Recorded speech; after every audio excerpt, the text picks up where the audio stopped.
let's talk about the progress. I think it's very exciting to see that many of you are making tremendous progress. So if you go to the progress tab, you can see here some of the top performers. And so if I may briefly comment on some of your profiles, you can see that the progress bar indicates here points from coding, from running pipelines, and from completing educational materials. Now, what you can see is that out of the whole program, there is a number of you that are very active, and I think that is very nice. But I want to specifically address some of the challenges that I've been seeing from those of you that are trying to run the pipelines and the code. First of all, about pipelines.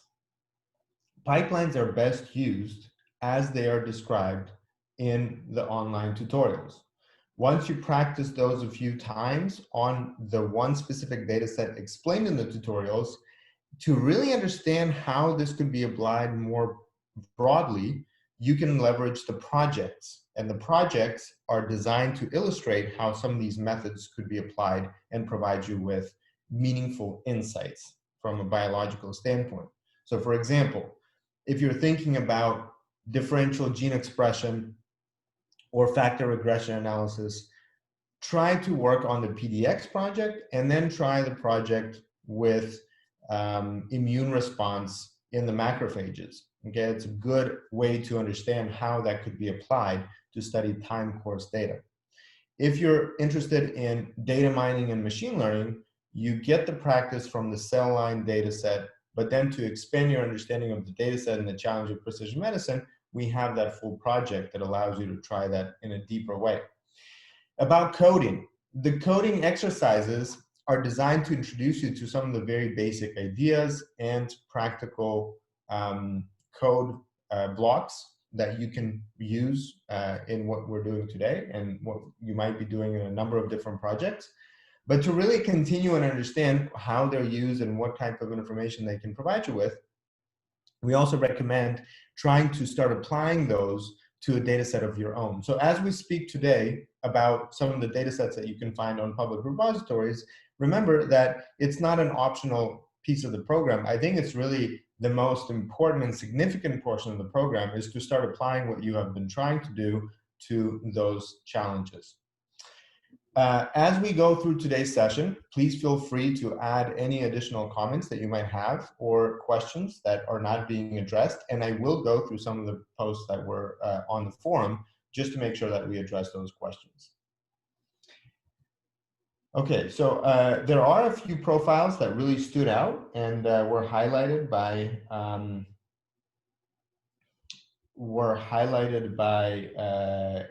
Harpreet, Dr. Kaur. So Kingston obviously has participated in a previous program, and it's exciting to see that you're making great progress here in this program as well. Ayorinde Fayahun, thank you for connecting with us, and really excited about your progress as well. Adetayo and Kudu Kwashe, sorry if I'm mispronouncing your names, but again, just a comment here, if you complete your profile as much as possible, for example, you can see that Kingston, Ayorinde, and Kudakwashe have their social media links. They also have some information about them. So I think that really helps those of us that are trying to connect with you inside the program, help you benefit from the program resources as much as possible to be able to understand who you are and what might be our, the best way to interact with you. Now, I also want to mention a lot of you here are faculty and researchers, and LinkedIn is a great way to connect with people professionally. But in the academic world, a lot of people leverage OrcID, for example, and ResearchGate and other places for publications and things that you are working on so that we understand your interests and other people can understand your interests. So you can definitely add that as well in the description or elsewhere on your profile. So I would really encourage you to continue on building out your profile.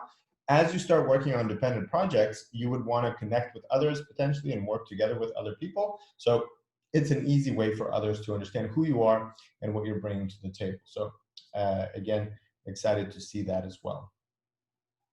All right, so let's review our program schedule. What we have covered so far is we're talking about translational research, translational in the sense that we're not just focused on investigating the basic biological principles and processes that happen inside the cells and the condition, but we're talking about the application of such research and the findings to different challenges, including biomedical research for clinical practice, maybe biotechnology and pharmaceutical aspects of what we find in the data. So that's kind of the general framework for this program.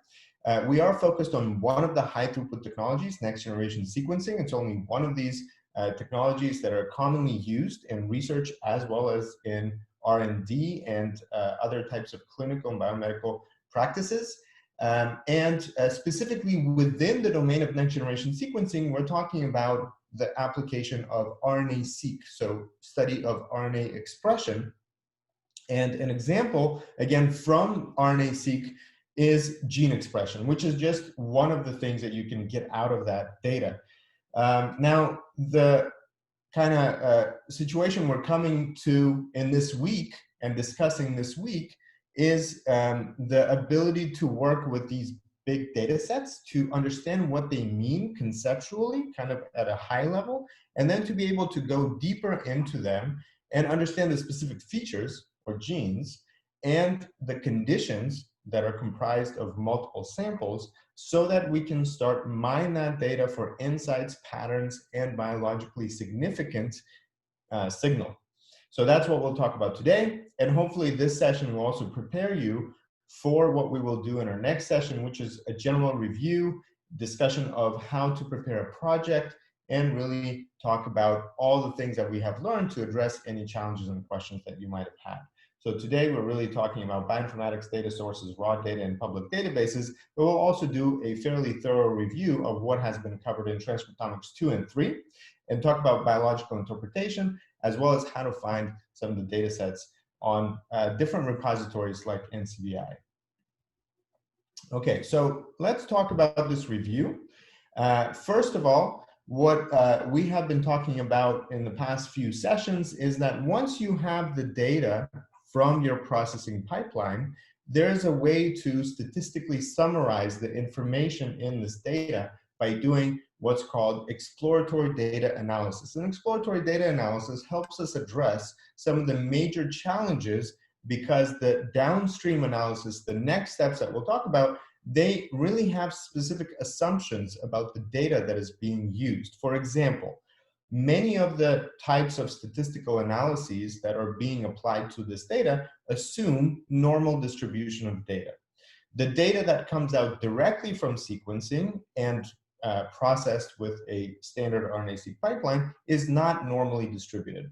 That non-normal distribution prevents us from having high confidence in the statistical analysis results. So before we go into the statistical analysis, and even for machine learning, the same assumptions hold many times as well, we would like to understand how the variability of our data and the distribution of our data could be conformed to the assumptions of these statistical tests.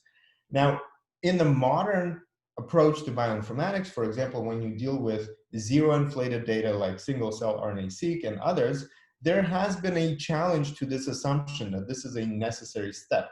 But in the traditional way of analyzing this data, many people understand the need for such transformation. So one of the first things that we talked about is log-scale transformation. So we're really changing the scale of our data to represent the data in the exact same way. So we're not changing the data itself, we're just changing the scale of how we look at the data. Instead of normal scale, transform it to logarithmic scale. So as a result, you can see that the distribution of our data becomes more normal-like. So once you see this bell-like curve, you kind of see a more normal-like distribution. And another way to prepare the data for this downstream analysis, which involves comparison between groups of samples, is to normalize distributions between samples. So normalization of distribution means that we're not really changing the values themselves, but we are reorganizing them so that they are more consistent across multiple samples. So we'll talk today about how this changes how we can interpret some of the analysis results in a biological sense. And what's important to understand is that also there are specific parameters in every one of these steps that represent some true biology behind what we're studying. For example, if we think about overall gene expression, there are going to be genes that are responsible for kind of normal function of a living cell. There is going to be noise, which is indistinguishable between multiple samples. If you imagine, many samples, or let's take many apples, and most of them are yellow, but they have some red in them as well. But the red is really dots or little streaks.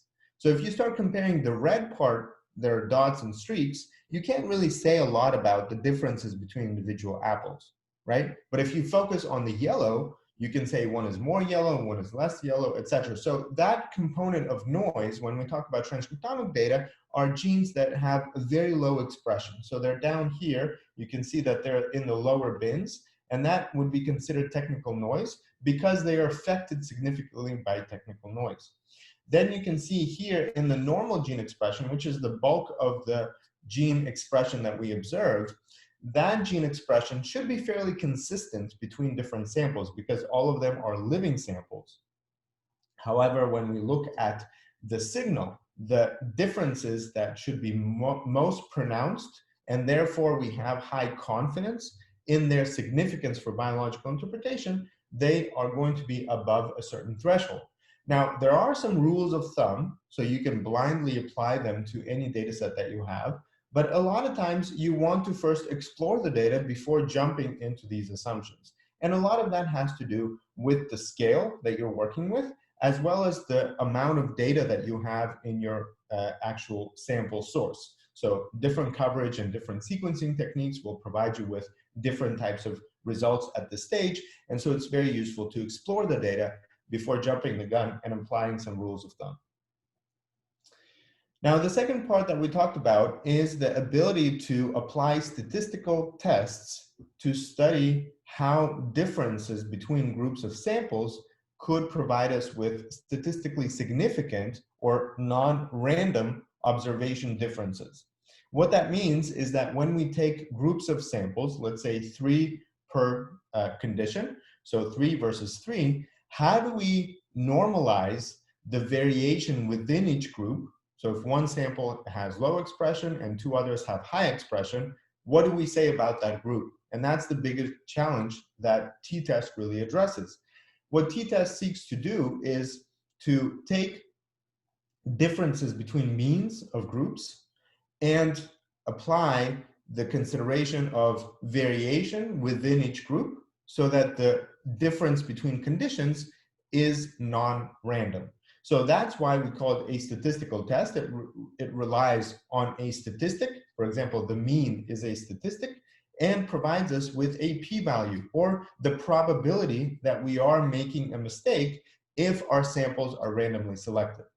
Now, as a result, what we get is a difference that could be interpreted biologically, because we can then understand how each individual gene could be divided up into statistically significant differentially expressed genes and statistically insignificant genes that do not have any difference between groups.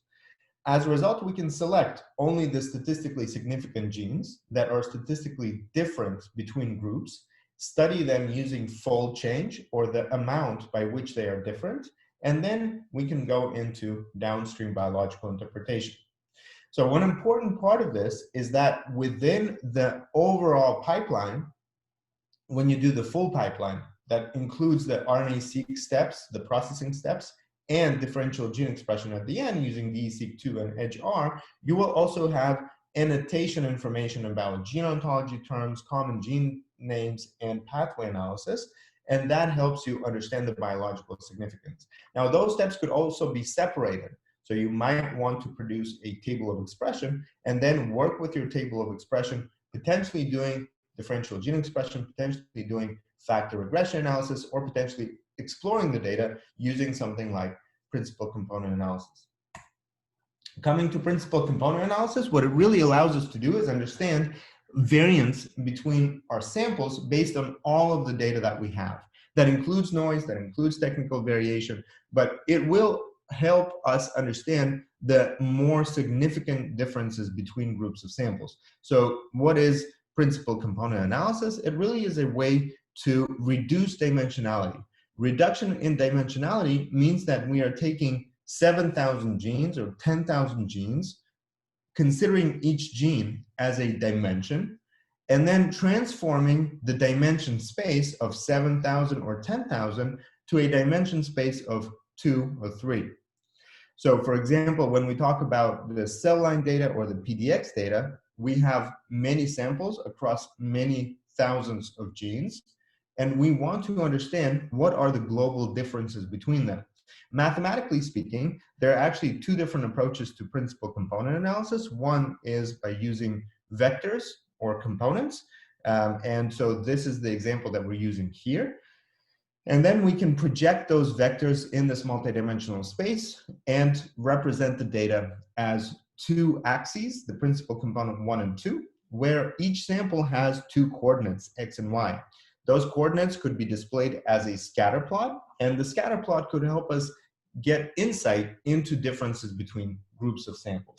So oftentimes we can combine quantile normalization, a step that will transform the data to log normal distribution. And this is important because PCA includes different aspects of scaling and centering the data, and then doing principal component analysis to either produce a table, and from that table we can create a scatter plot, or directly place it into a script in R that does both of these things together. So since I recently completed some changes to the tutorial in the principal component analysis, I'm happy to show you today how to do that in R, just to make sure that everybody is able to do that on their own. Any questions about what we talked about so far?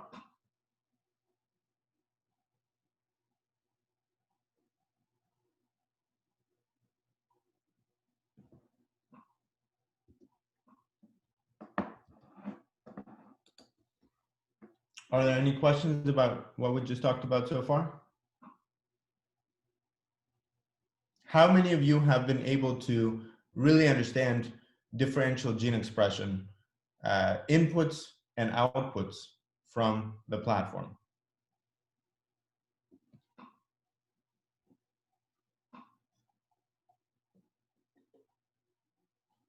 Anyone?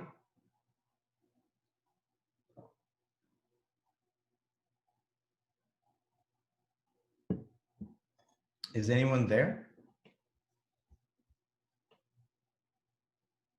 Can everybody hear me? We are here. Yes, we can hear you. Okay. All right, great. Just making sure. So thanks for letting me know. Okay, so how many of you have been able to run differential gene expression on the platform?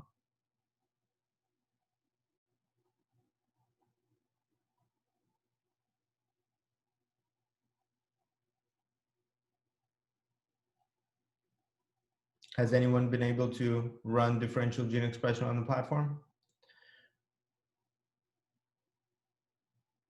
Okay, yeah, please post on the chats. All right, excellent. So let's try to do this together so we understand how this works. Please go with me to server.tbioinfo.com and let me know when you're on here. Once you are there, you can put number 1 in the chat, so I just know that everybody's ready to follow along.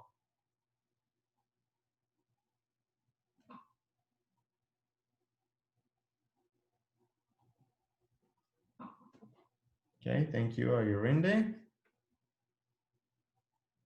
Is anyone else there?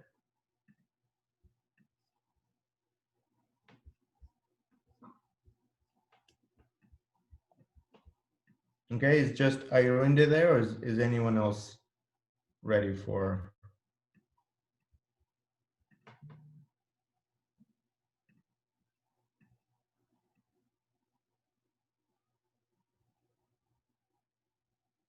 Okay, let me know if, okay, thank you, Robert. So we have 2 people. Let's wait until maybe a couple more get there.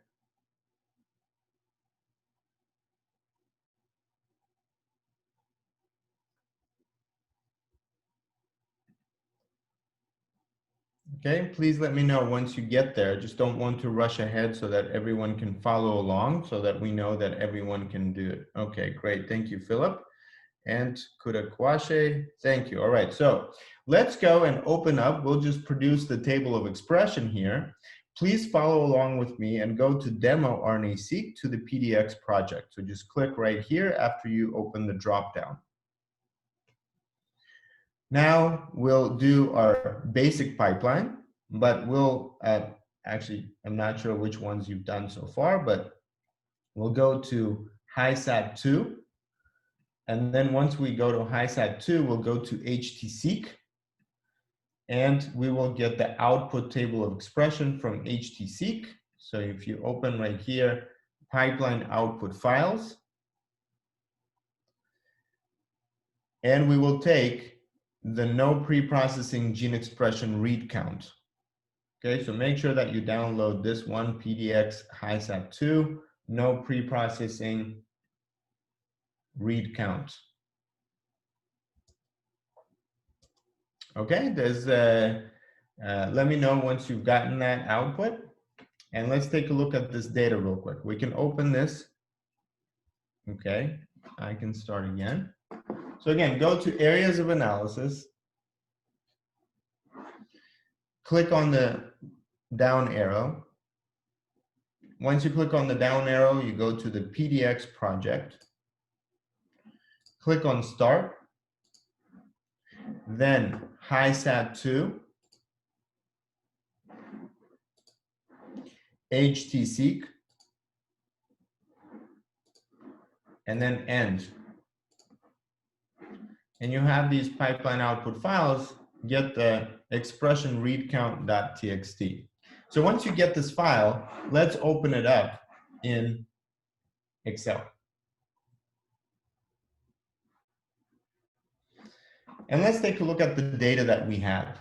So in the data, we're expecting, we can see it right here, there's a lot of noise, right? So there are a lot of genes that have zeros across the whole table. And it's useful to first remove those zeros because they have zero information in them. So what we can do is, let's call this column max. And we'll just take the maximum value across these tables, across these, columns. And we'll just repeat this step for our whole table. And once we see all of these zeros, what we can do is we can use the filter option. So right here we have the filter.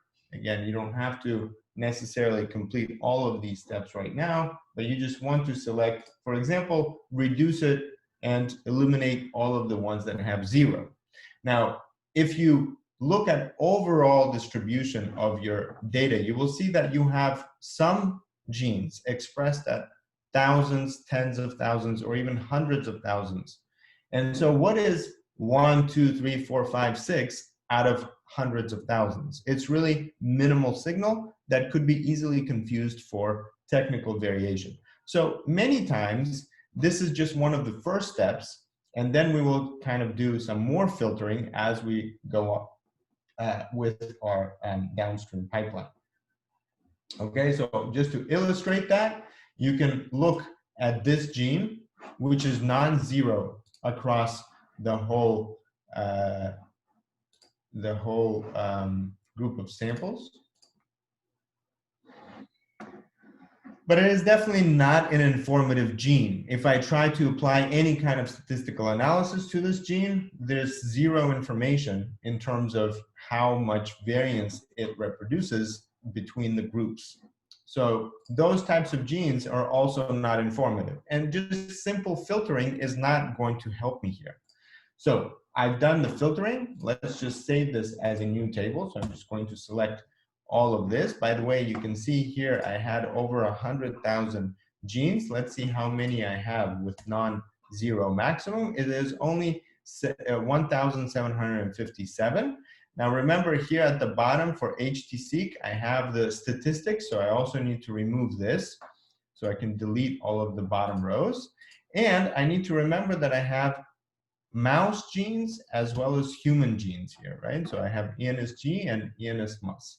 So here I have my data set. I'm just going to save this data. And now, once I've prepared this data, I can do some downstream analysis, okay? Remember, I could have done them right here, but I didn't do it. So let's do something else. Let's go back to areas of analysis. And please go with me to differential expression. Okay, again, just making sure that everybody's following along. Please let me know once you are there in the differential expression graph. Okay, just let me know by putting in 1 or here or yes or something like that in the chat box so I know that you're with me.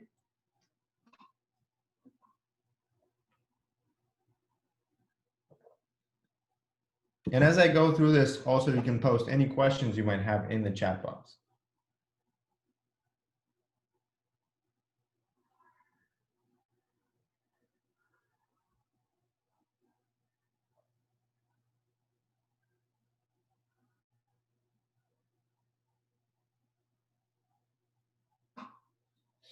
Okay, okay, great, thank you, Philip.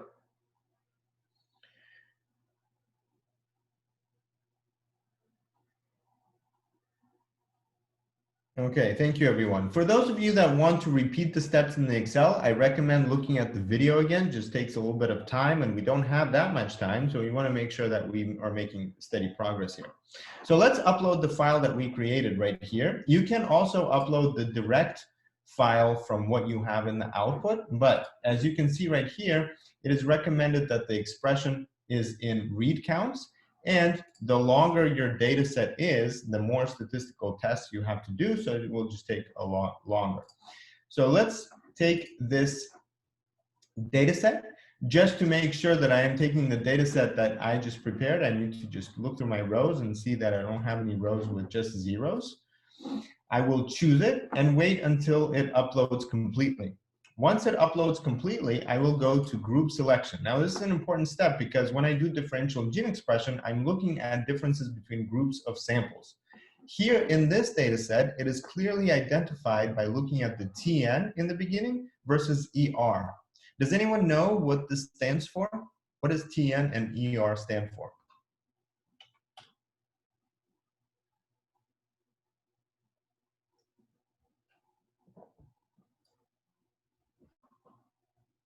Does anyone have any idea what these? Okay, excellent. Thank you, Aditayo. TN is triple negative. What about ER?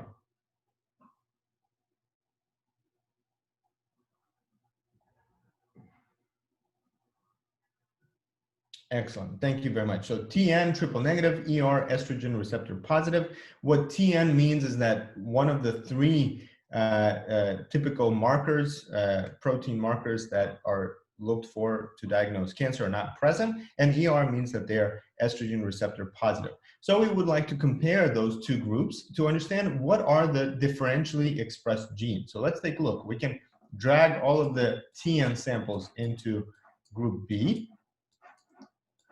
Doesn't matter really the order. Okay, and when you think about applying this technique to your own samples, remember that you would also have to probably label your samples to remember which one is which. So here we have a number of ER positive samples. Here we have a number of triple negative samples. It doesn't really matter that we don't have an equal number, even though you probably want to have sufficient representation of each one. And now we can click on submit. There are two options. Both of these are R libraries that are available through Bioconductor. So you can read a little bit more about how this works. Let's select DSeq2. So DSeq2 will provide us with some additional outputs that we can then look at together.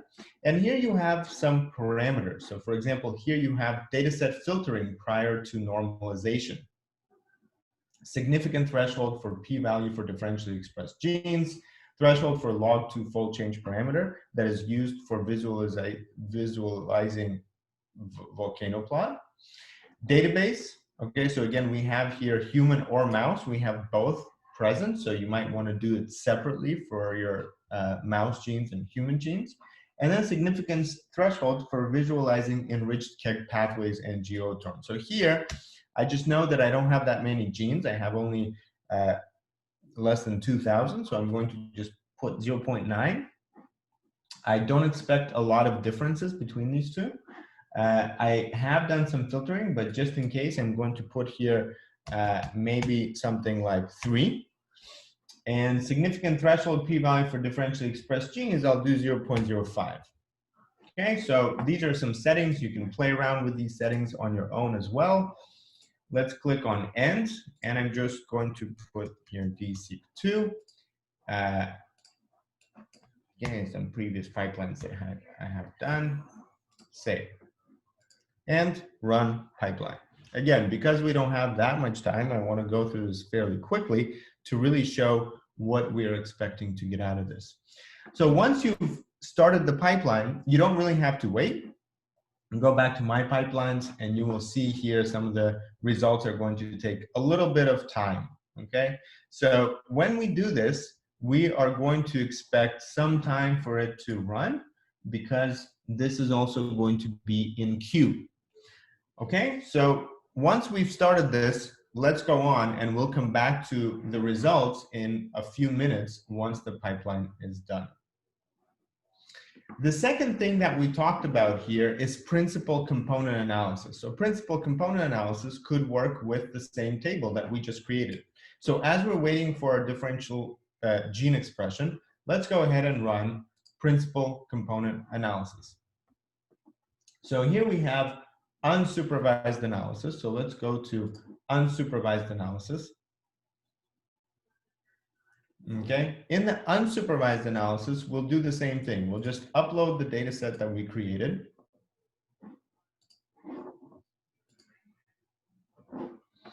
Once it is updated, you can press on continue, start, and here you have two options. The first option is to directly use PCA. This is going to take the file input and run principal component analysis, producing a table of principal component coordinates. The second option is to use the PCA-R library. The useful part about the PCA-R library is that it can also produce a scatter plot that is done in R, in ggplot, and you can easily see the different samples. Now, what's also useful about this is that you can color your samples by the group that they belong to. So in our case, just to understand what PCA exactly does, let's take a look over here. You have some useful settings. Remember that we can transform the table to logarithmic scale. We can also filter, for example, by a specific number, like we did in differential gene expression, or just take the maximum 25% of all of the values. And we have some additional settings to standardize table rows and columns before we run the principal component analysis. So let's click on save and end, and we will see what the output would be. Okay, so here we have PCA and run this pipeline. How many of you were able to create these two pipelines? If you have, maybe put in number 1. If you have done both of them, put in number 2.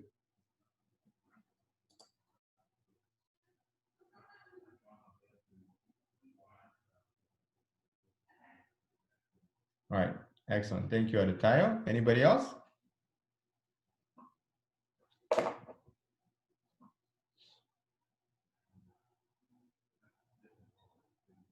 Has anyone else attempted these pipelines?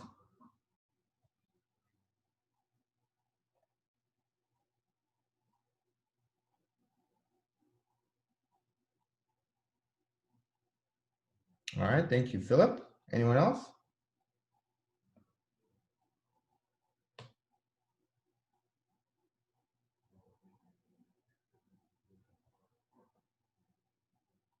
All right, for those of you that have not had the chance to do this here, please let me know if you're facing any technical challenges to do the same.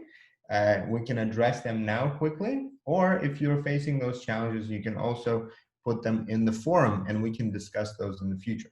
So what does it really show us here when we do principal component analysis? The use case for principal component analysis is to really understand a data set that you are not confident in, whether it has very specific types of properties. So let's take a look at this example.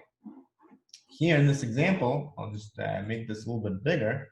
Okay, you can see that the assumption with differential gene expression is that there is truly a difference between the two groups, but our groups are comprised of many genes, and from the genes that I have, I want to select the genes that are differentially expressed.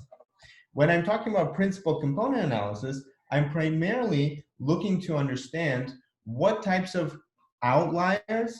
For example, here you can see an outlier that belongs to this triple negative group, but it is really not representative of the whole group.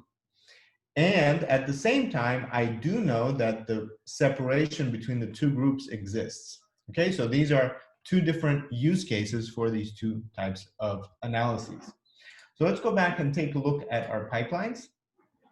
Okay, I can see that principal component analysis already finished. So let's take a look at the results. Okay, you can see here no pre-processing gene expression read-count PCA results. So let's take a look at what is inside.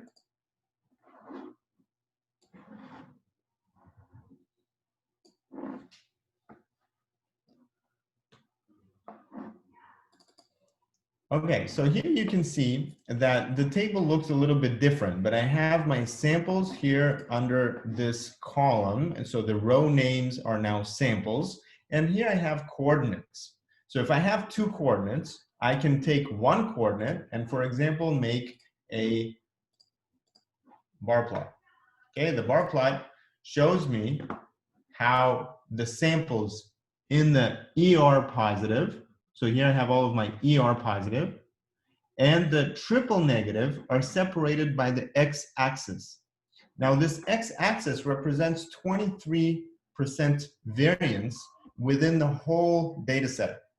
So it only explains 23% of the whole data set that I have. If I want to go up to about 30%, I could take both of these, right? So I could take, for example, two of these, and instead of having one axis, I will have two axes. So here I can put a scatter plot, and the scatter plot now shows me that there is a difference between some samples based on both the x-axis and the y-axis. Just to make it a little bit more clear, I'm going to remove all of these and I'm going to color them by their type, ER positive and triple negative. So the first one is going to be ER, okay? And here I'm just going to select only the ERX and the ERY, so they're right here. And then I'm going to create a new one for TN, or triple negative, and I'm going to take the TN right here, the X, and the TN right here, the Y. And now I will click on OK, and you will see that here are all of my ER positive, and here are all of my triple negative. So the triple negative are indeed different from the ER positive. Because of this difference, I can say that I can do differential gene expression, knowing that some genes are going to be differentially expressed between the two groups. Does anyone have any questions about what this actually means and how to do this?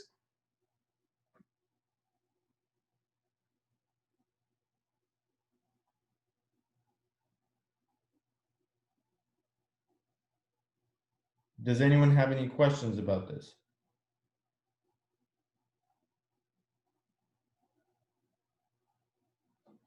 Okay, so if there are no questions, let's take a look now at the second pipeline for differential gene expression. So I'll go back to my pipelines, and I can see that DSeq2 also finished.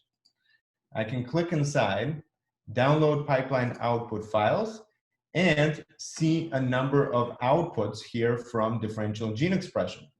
So differential gene expression analysis, remember, it looks for those genes that are differentially expressed with a statistical significance between two groups, the triple negative and the estrogen receptor positive. But it also does more than that.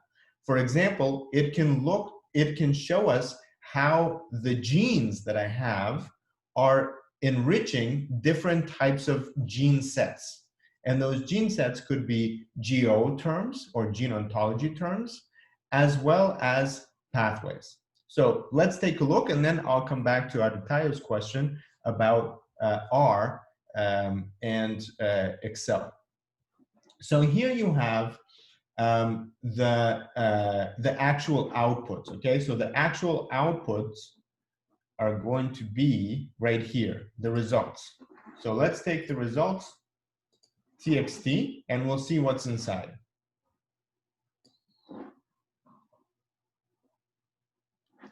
Okay, so here's the basic output. It shows us, and this is a very useful table to work with, because it shows me all of my information from the source data, which is the gene expression values, also shows me the symbol or the common gene name and what that gene is fully named, the full name, Entrez ID if I want to look it up, and also shows me the statistics behind this gene based on the differential gene expression analysis. So I can look, for example, at this first gene and see that the p-value is 0.02, so it's a good value, but also we have the p-adjusted value, which is adjusted for false discovery rate, and here I can see that it's not that great.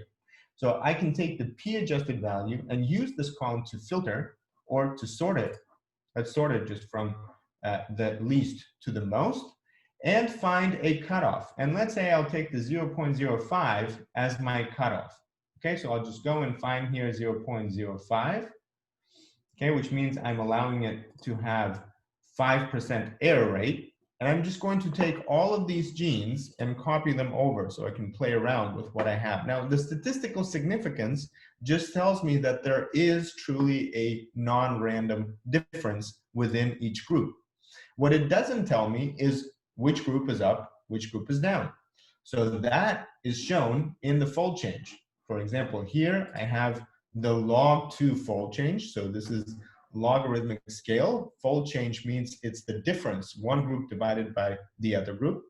And here I have different types of fold change values. So these fold change values I can see are primarily positive, but there are some negatives as well. So here and here I have some negative values, here I have a negative value. So what is a negative value? Negative value in the fold change means that the first group is lower than the second group.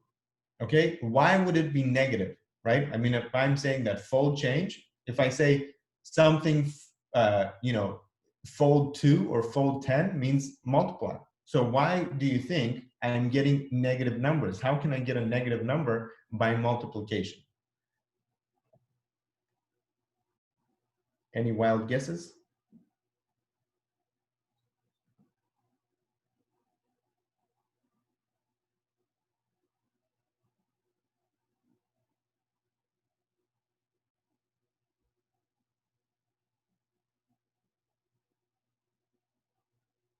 Okay, the reason is because we're dealing here with logarithmic scale. Exactly, it's changed in the opposite direction, but the reason why we have negatives and not fractions is because fold change in logarithmic scale, it means minus, so one minus the other, as opposed to divided by. If we were using normal scale, not logarithmic scale, it would be fraction as opposed to full numbers. Okay, so here we have an example of a very good differentially expressed genes with genes. So let's take a look at what it actually looks like. So here I can insert a bar plot and see that all of my ER positive have 0 expression and all of the triple negative have high expression, even though a few of them have low expression and one of them has 0 as well, right? So because I have enough samples that are highly expressed, I know that these are probably outliers and they're not representative of the population. So statistically speaking, I am more likely to find a gene within a triple negative that has expression, and in the ER positive, I'm almost 100%, or I am 100% positive that I'm going to find zero expression. Now, biologically speaking, the question is, what does this gene actually do? What kind of a gene is this? So we can see that this is a long intergenic non-protein coding RNA. So this is a long non-coding RNA. What about some other genes? So let's go down. Here we have another gene that is also mostly upregulated in the triple negative and downregulated in the ER positive. And this is actually a protein coding gene. So this is homeobox A2. What does homeobox A2 do? Let's go back over here. We'll just search it on the internet, and let's see if it has anything to do with cancer. So here you can see that Hox genes, okay, which is a group of genes. Let's see while this opens up. Major actors in resistance to selective endocrine response modifiers. Okay, so this is interesting. You can see here also expression of Hox A2 in cancer. Okay, so you have different ways of annotation based on multiple studies that are typically done for many, many samples, right? But it's just one gene that we found out of many. How do I understand, biologically speaking, whether this represents a biological process and not just one example out of many genes that maybe are doing something completely different? Well, the way to do that is to really look at gene sets. So when we talk about gene sets, we're talking about groups of genes that are, for example, organized by pathway, right? So this is a signaling pathway that has an abundance in differentially expressed genes, or has differentially expressed genes that are different between the two types of cells. So here we have an example of such a pathway. It's called focal adhesion pathway. And what we see here are that genes in red are fold change 1, so more than 1. So they have higher expression in ER positive, lower expression in triple negative. And the -1, the green one, is the other way around. So it's actually more expressed in triple negative and less expressed in ER positive. So predominantly, this specific pathway is enriched by genes that are higher upregulated, that have higher expression in the ER positive. So the ER positive have, you can see here, cytokine receptor interaction, ECM receptor interaction. The signal goes from ECM to ITGA. So let's find this gene, ECM. So here, we will try to look for a gene called ECM. So let's just go here and we'll type in ECM.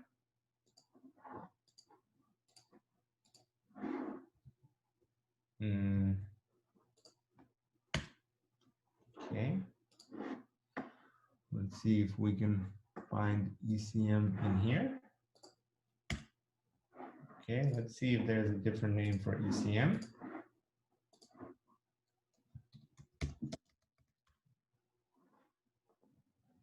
Okay, ECM1. Gene result, let's take a look.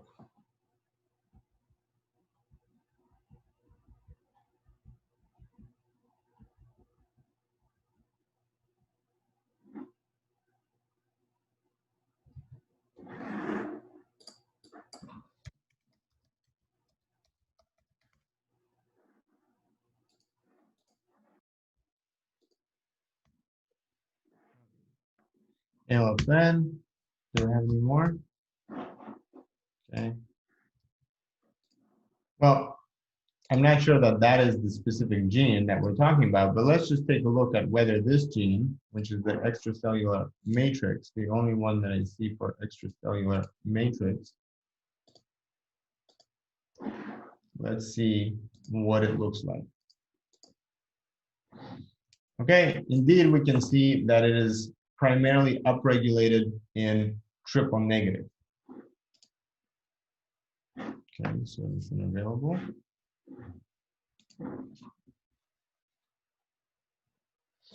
Okay, so this is ECM1.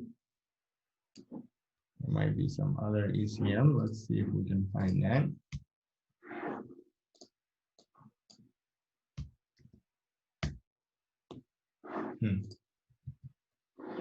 Is there any other kind of ECM? Maybe it's a group of ECM genes. So let's see, 1893, 1893.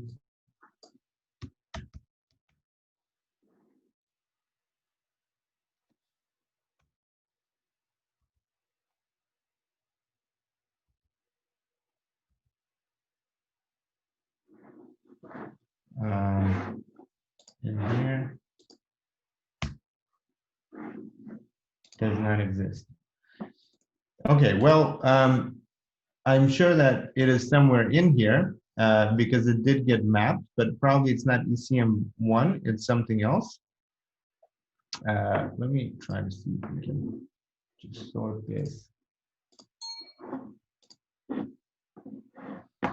Okay, EGFL. Okay, so not sure, but what we can also find here, let me just show you where this data is coming from, is you can actually find here the specific genes that fall under these pathways. Okay, so this is KEGG analysis, KEGG pathway significance. Okay, so let's take a look really quickly here. Okay, and we'll see what genes fall under this pathway that we found. Focal adhesion.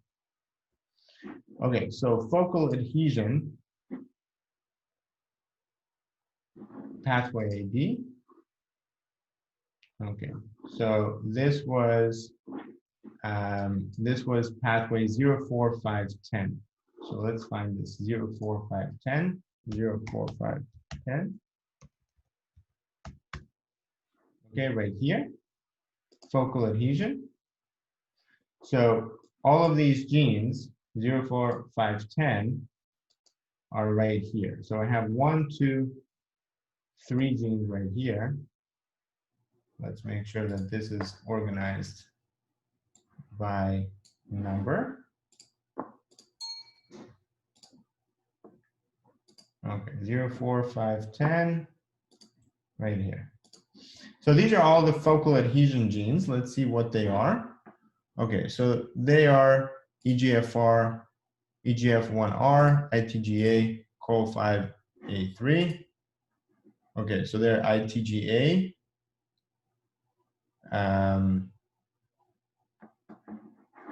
actin.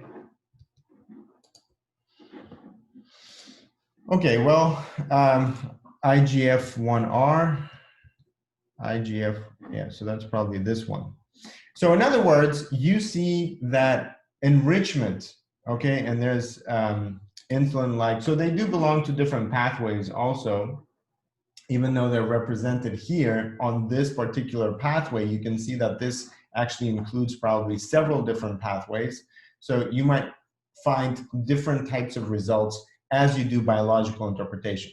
Now, when we think about the significance of these genes, it's important to understand that the statistical analysis that we do, the statistical results that we get in this output, is only a step to help us do biological interpretation.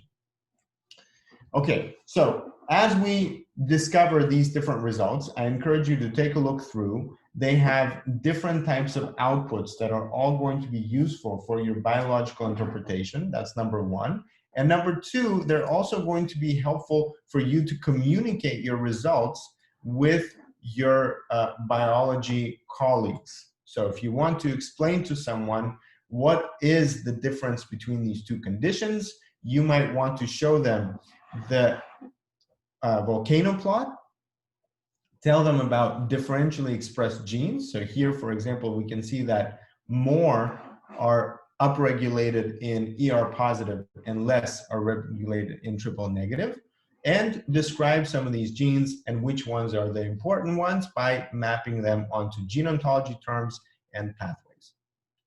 Any questions about this?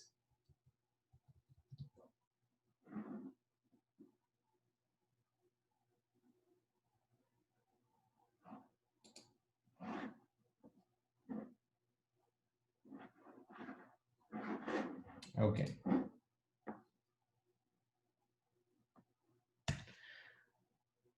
Okay, here I already showed you the answer, so let's skip on to the next question.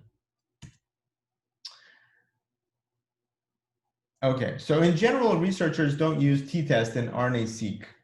Which of the following is a reason for this? A, t-test can be applied only to data having normal distribution. B, t-test can be applied on RNA-seq data that have read count values. C, t-tests are not suitable for hypothesis-free research, a common approach in whole transcriptome RNA-seq. Or D, t-test can only be used for categorical data.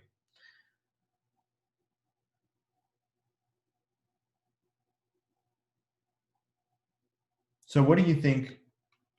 Okay, Irinda is saying A and C. Anyone else?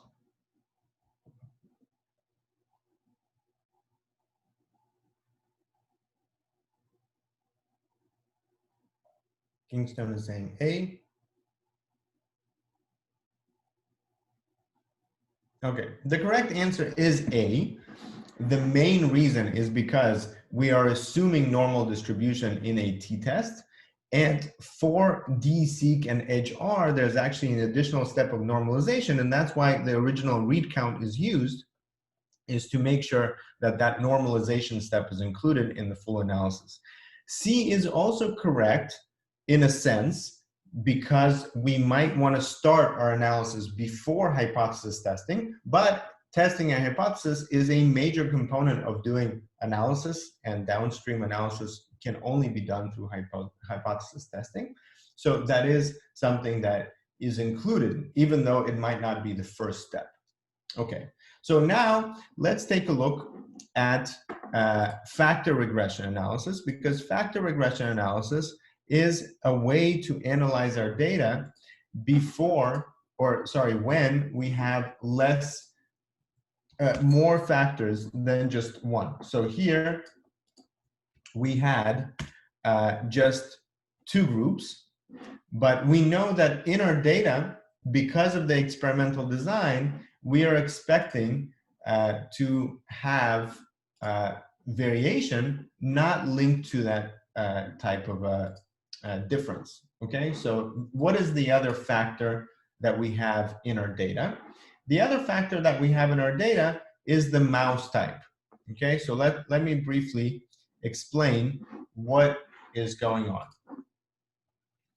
One of the ways that we can study relationships in our data is by using regression. So for example, if we have some external factor, some experimental factor that has an influence on the observed variable, which is gene expression, we can use regression to understand the relationship between the dependent variable and the independent variable by putting it into a formula that has intercept and a coefficient.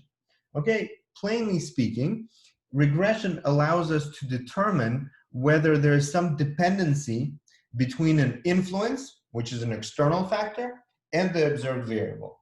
So for example, if I'm measuring heat and I have an external factor, which is fire, I can see whether increasing the fire increases heat. If I can establish that this follows some correlation, follows some kind of a regression line, I can then say that external factor heat is influencing the data I'm observing, which is the heat that I'm measuring. What does this mean in terms of actual gene expression data? This means that I have expression of genes, which is a continuous data type. And I have an external factor like, for example, different types of cancer. Or I have multiple factors. I have external factor of cancer type, and I have an external factor of mouse type. To understand which genes correlate with factor 1 or factor 2, I can use regression. So again, here, if we have an example with people, and I can measure different types of characteristics of these people, like eye color, gender, height, weight, and age, I can then find whether they do have a relationship or they don't have a relationship. And it's obvious that maybe eye color has no relationship, as opposed to, for example, weight and height does have a relationship. So in this case, we have this table with ER positive triple negative, but also with NOD, SCID, and thymic nude mice. So Harpreet here gave us a link to the file. If you download this file to your computer, and let's open this file in Excel just to see what we are dealing with. Okay, here we have the gene ID, different samples, and you can see that they are organized by type. We have ER positive, NOD, and a thymic nude, and triple negative, NOD, and a thymic nude. Let's quickly go through the factor regression analysis pipeline to understand how to use the factor analysis and how to interpret the results. What's different about this section is that right away you don't see any uploading of data, and that's an important step. So where did it go? You first have to press on start, press on OK, factor analysis, and here you have a few options as well. You can do per replicate group, quantile normalization, or no normalization at all, so we'll just keep it at no need. And here you first need to have a selection. For example, I have two factors with 2 levels each. I have the cancer type and the mouse type, and the levels are 2 per each. So for example, I will do here 2 factors and 2 levels each. Then I have to click on next, add my file,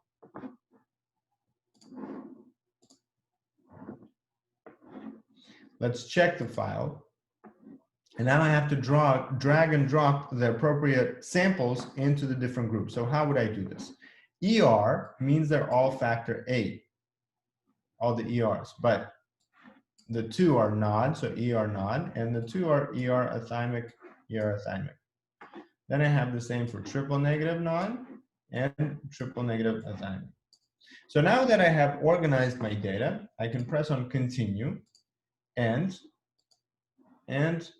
run my pipeline.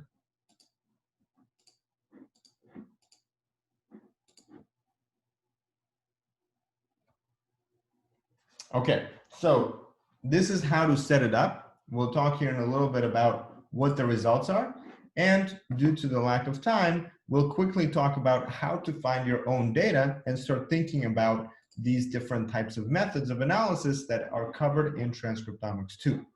So the results of this will produce exactly the same type of a p-value, a test for whether there's a good fit between the independent and the dependent variable based on regression.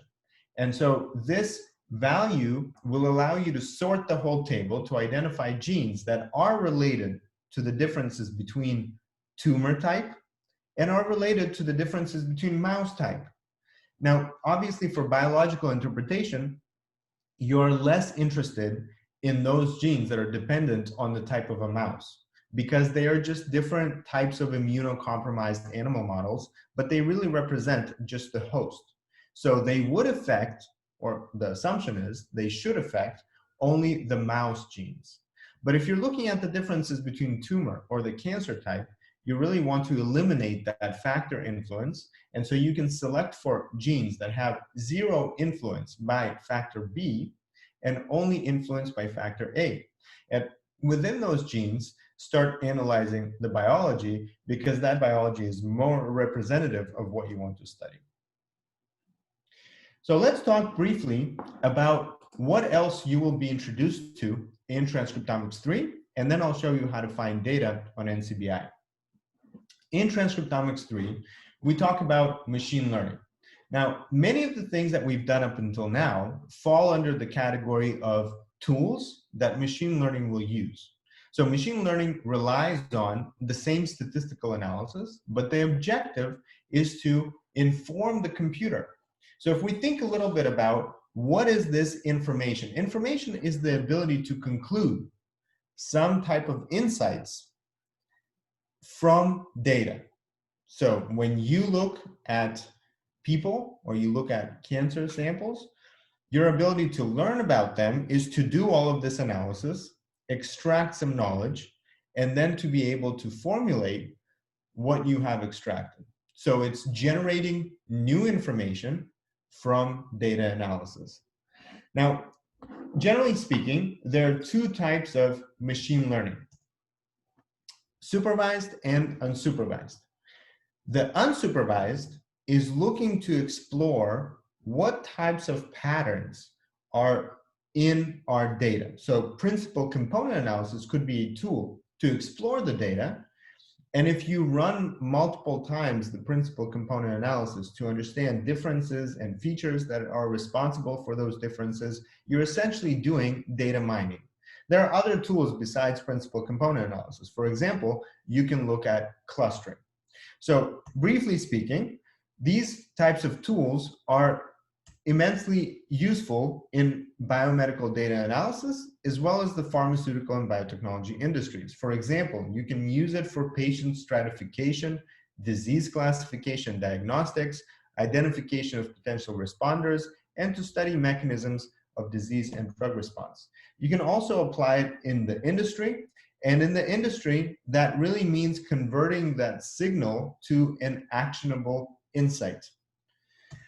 So what does unsupervised machine learning really do? Unsupervised machine learning looks at differences between groups of samples and characterizes that signal by looking at patterns within the data. So I really recommend looking through Transcriptomics 3 to understand how these different samples are organized and practice some of the assignments there.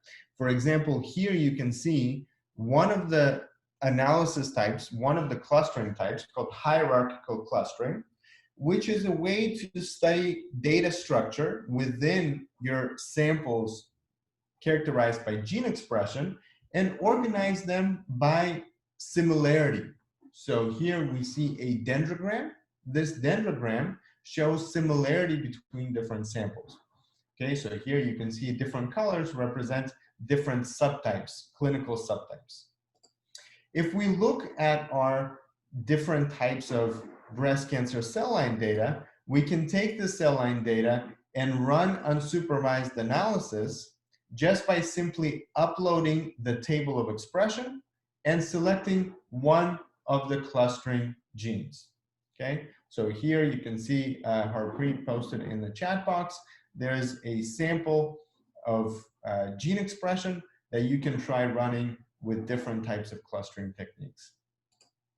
It's important that the clustering, for example, hierarchical clustering, will have different inputs, and playing around with those inputs will really allow you to understand the different types of inputs, parameters, and resulting outputs. But the basic output from clustering is going to be an assignment of each sample to belong to a particular cluster. So it's just like assigning different items to a group based on their characteristics. There's also going to be a visual output, and this visual output can help us understand the overall structure of our data. For example, here we have two major groups and an outlier. So when I see the height, it's an informative measurement that can help me identify outliers or specific patterns. An additional thing that I see here is that within each one of these two large groups, there are two subgroups within each one of these big two groups, right? So this kind of an analysis shows me something beyond just the immediate output, which is what cluster does each sample belong to. It also shows me how the samples are organized comprehensively. Now, I recommend again for all of you to try and go through Transcriptomics 3, and if you come across any kinds of issues, you can post that on the forum and we will address those. Before we go on, I wanted to address one of those questions that was posted in the forum. And I'm referring to this question from Kingston. And maybe as we do this, I'll also explain some of the exercises that you can do where you can, have practice of the same methods that we're describing here, but doing some coding. Okay, so let's go into the code platform. And in the code platform, we'll go to Getting Started with Bioinformatics. And this first lesson, Loading Data in R. Okay, so Kingston, especially for you, but also anybody else that wants to follow along, please let me know once you've reached this lesson, Loading Data in R.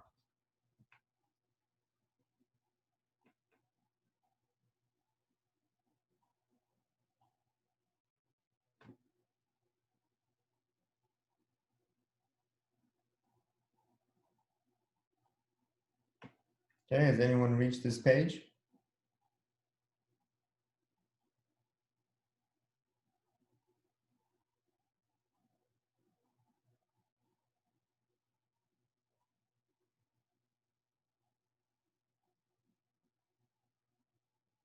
And Kingston, is that something that you wanted still to have addressed? Maybe you can let me know once you reach this page.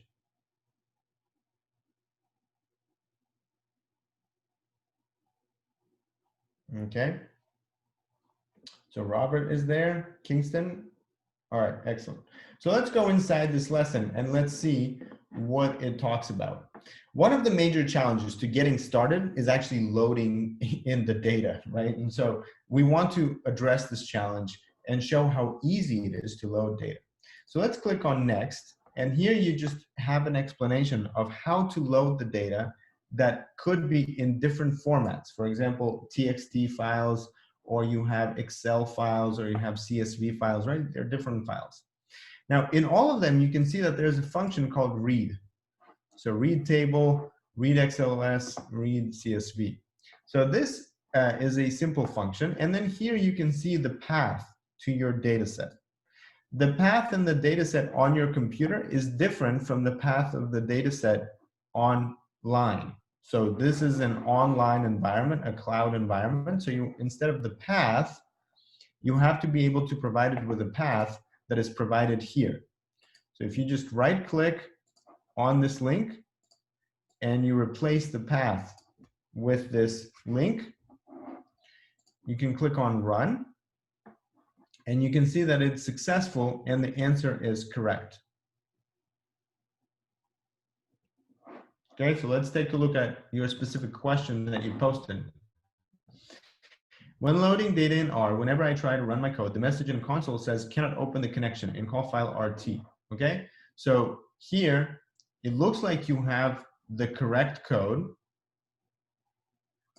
And I'm wondering if what I just did now is something that you can replicate and show me if you have the same issue as you're describing in the forum.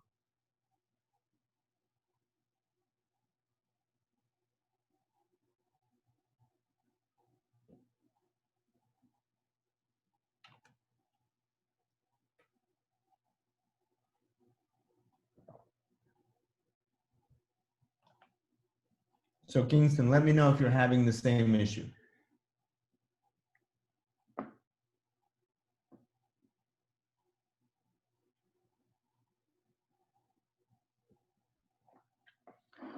Okay, for those of you that want to see, okay, well, I've loaded my data. What can I do with this data? Let me quickly show you how you can do this. Same thing that we just did with principal component analysis, but to do this in R. Okay, so where I'm going to go to Introduction to Data Science and click on this Dimensionality Reduction PCA visualization. Okay, so I'm glad to see that it has been resolved. Let's take a look at how we can use this to do principal component analysis in R. Okay, so please come with me into this course, Introduction to Data Science in R, and let's look at dimensionality reduction visualization in PCA. All right, excellent. So here we have a table of gene expression that has the parameter group, has a second row called group, and you can see this is a table similar to the table of expression that you would produce, and it has many samples, right? So the question is, based on this 15 parameters, according to the different groups, how can we visualize this data? So we'll do PCA to understand how this is done. There's a lot of different libraries that you can use to study this data, but specifically they're used for different types of output. So let's take a look. Here are a few examples. So first of all, let's make a very simple example, okay? The simple example will load this data set and produce a simple scatter plot, okay? So here you can see that if I just run this first portion, I will see this basic output, okay? So this is the principal component analysis. I can see a group of samples here, group of samples here, a group of samples here. How did I get to that point? So here I'm inputting this file that was just mentioned above. I am making this into, I'm taking in the data, converting that data into a matrix, and the matrix has to be transposed. So that's why I have the T right here, transposes the matrix, so that I'm looking at differences between samples and not genes. Okay, like for example, if I delete this T,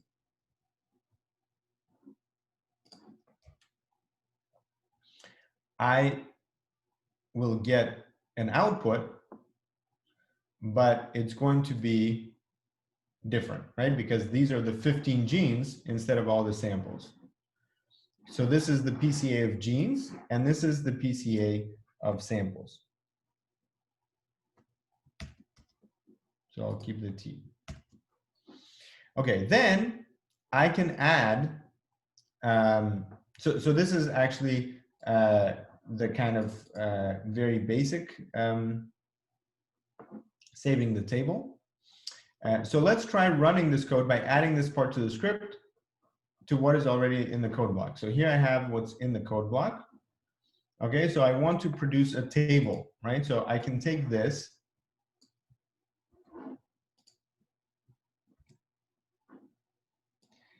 and here I have the mention of PCA res, so I do have that already, right? So I don't need to change anything. So I just need to take this, add it here, and click on run. So let's see what happens. Okay, so here's my PCA table.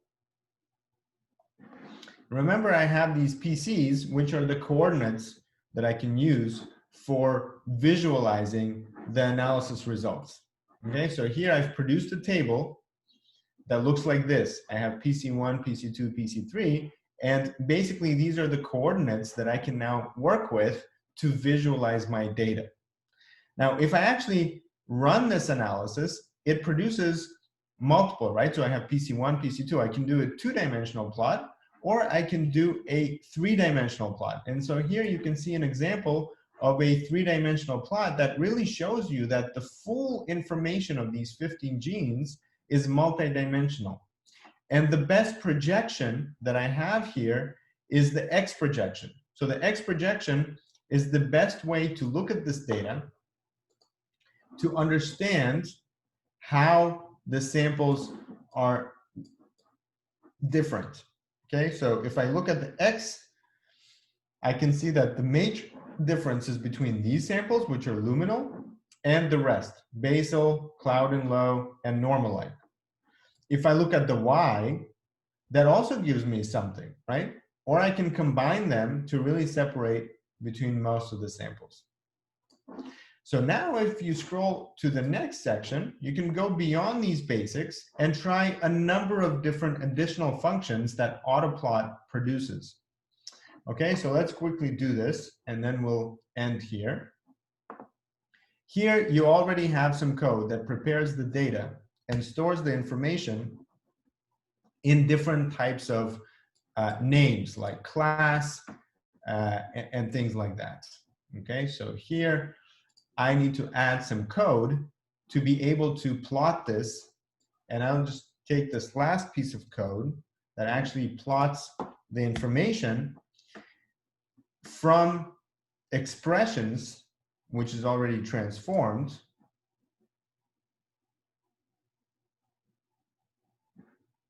Okay, actually I don't have the transformed. So I'm going to, okay, if I do just, okay, so expressions T is really just transformed expressions. So I'm just going to do T expression. Okay, and let's run this code right here. Oh, okay, it's right here, expressions, T expressions, okay? So it is already there. Okay, let's take a look at this output. So this output provides us with kind of complete information that PCA can really extract from this gene expression table. The complete information is that I have a number of different groups and I can circle them. So I can actually rely on the ability of this principal component analysis algorithm to identify the specific groups. And I can also plot loadings or the projection significance of individual features. Okay, so individual features here are genes, N is G whatever. And the longer the line, the more they are differentiated. Now I can't really see those genes very well. So let's increase the label size to maybe 5.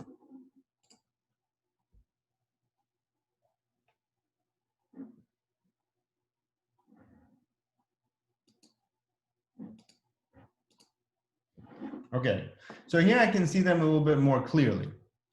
The ones that have the longest line, so for example, this one, NSG 000160180.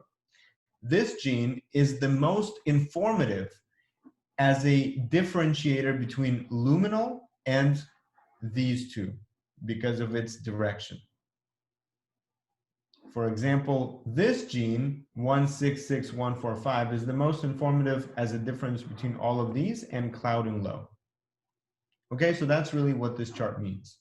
And you can see that actually this analysis does both PCA to visualize the scatter plot and clustering. And so these circles are really just clusters of what is found in this data.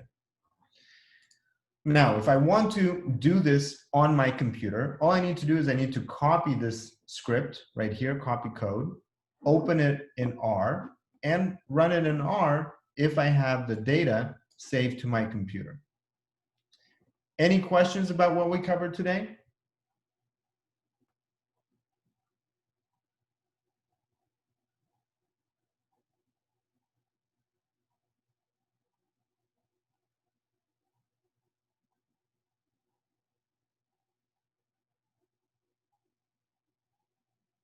Does anyone have any questions?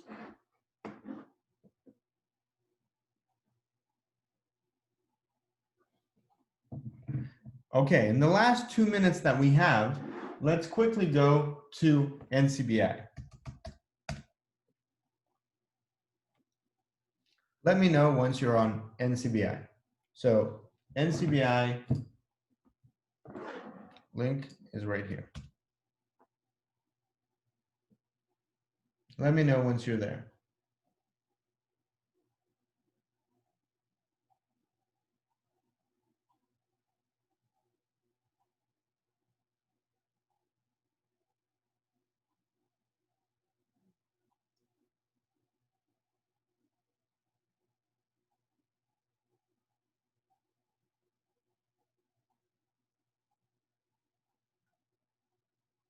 All right. So, okay, great. So let's say, Kingston, what are you interested in? What type of a data would you like to find?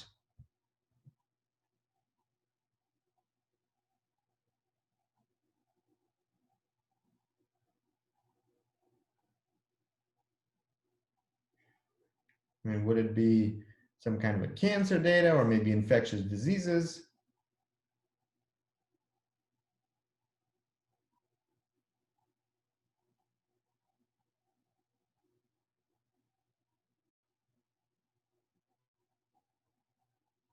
Okay, so let's talk about SARS-CoV-2.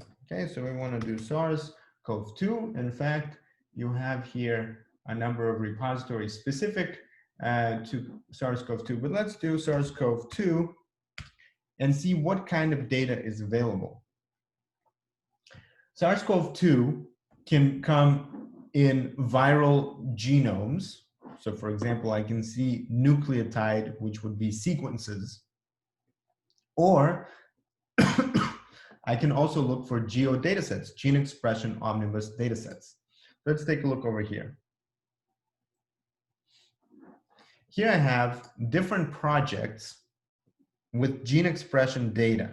And you can see that the gene expression data could be in TXT, could be in CSV, could be in different other types of formats. So I would like to find here you can see spectrum of viral load and host response seen in autopsies of SARS-CoV-2 infected lungs. And so here, if you scroll down, you can see a number of different gene expression tables. So for example, DSeq table. Again, DSeq, okay? Normal counts, raw counts, final, etc. So here, let's download this data set. It's a fairly large data set.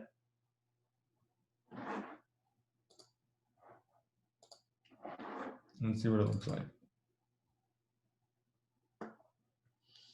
Okay, what it looks like is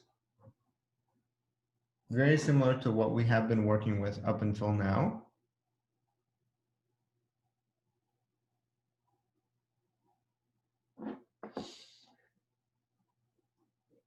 As you scroll through, it's important to just check that everything is correct and everything is not correct. You can see that the last column doesn't have an ID, and instead, this whole row has shifted. So I'm going to fix it real quick, okay? And you can see here different cases, and this would be ID.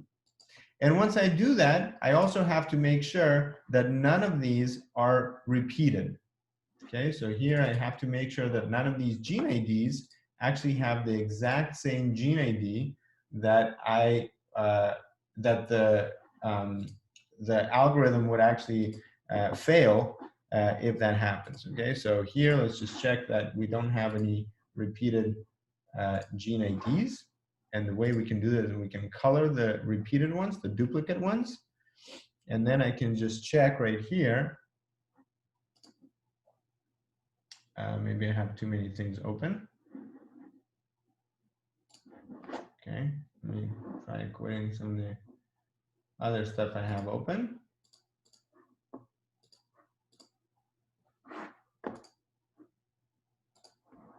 Okay, still frozen.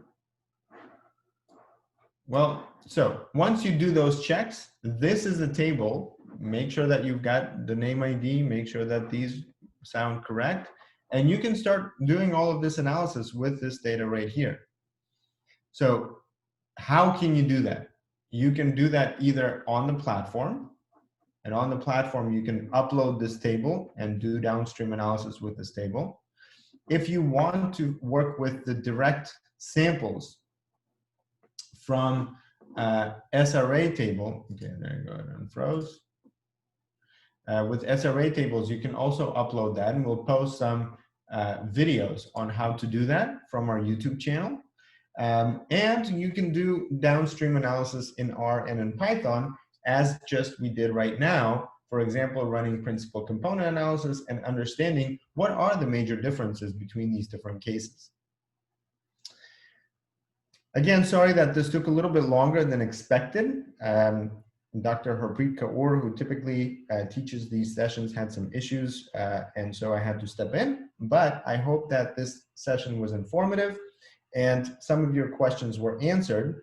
So please let me know if you have any questions, and we'll be excited to see you again in our next session and continue talking about some of these things that we have done today and some of the additional methods of analysis that you can do to study some of the available data sets on repositories like NCBI.